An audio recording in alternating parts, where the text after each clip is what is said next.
In the days when God used judges to lead Israel, famine was widespread across the land. There was hardly any food to eat, nor water to drink.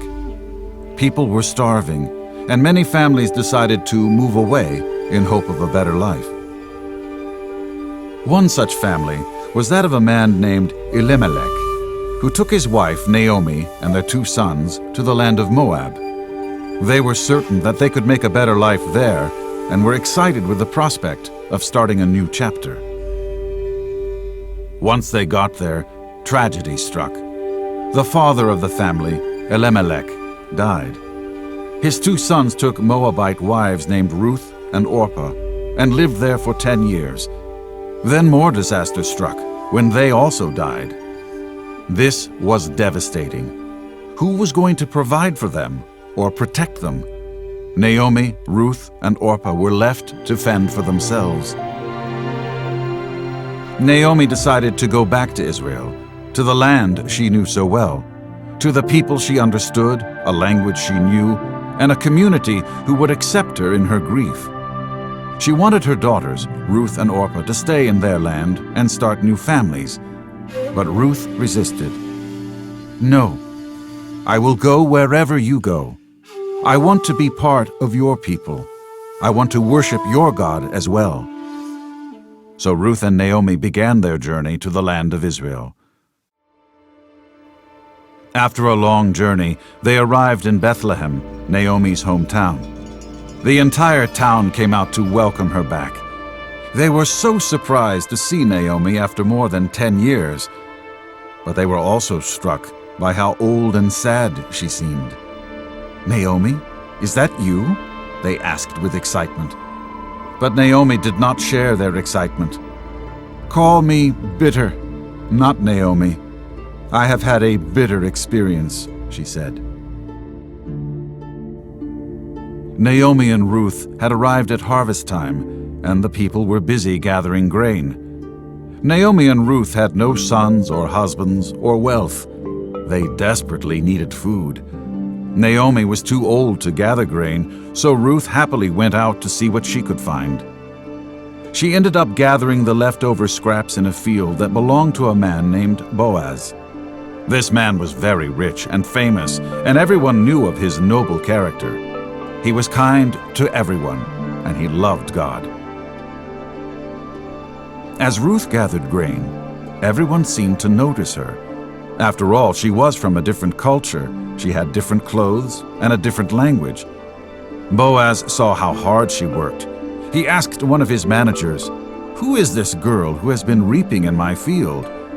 "Ah, that's Ruth, the daughter-in-law of Naomi," he replied. So Boaz was very kind to Ruth and made sure that everyone respected her and let her gather all the grain she needed. In fact, he even let her eat with his servants. When Ruth came home after a hard day's work, she told Naomi all about the kind man named Boaz and how he took special interest in her. Naomi remembered that Boaz was a relative to her dead husband, Elimelech. Now, it was tradition in those days for the closest relative of the family to help in time of need. Naomi saw this as a great opportunity for Boaz to be the family rescuer, or kinsman redeemer, as they called it. She told Ruth that she must continue gleaning from his field. After all, he had been so kind, why go anywhere else?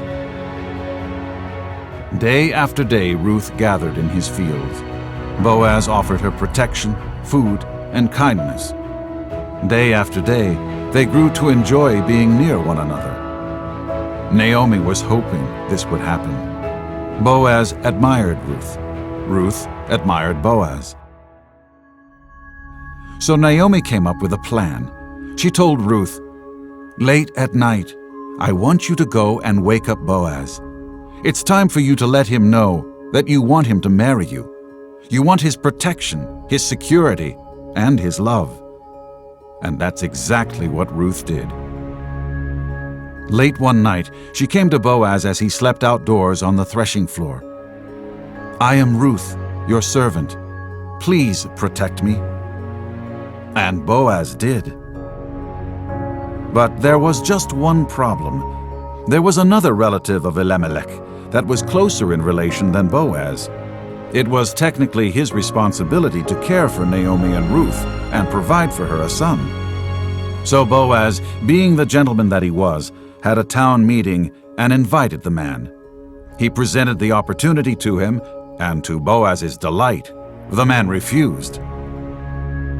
Finally, Ruth and Boaz could get married. Soon, they had a baby boy, bringing great joy to both of them and to Naomi, who got to help raise him.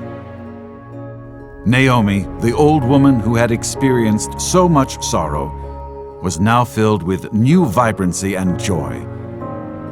This son would not only become the grandfather of Israel's great King David, but Jesus would be one of his descendants.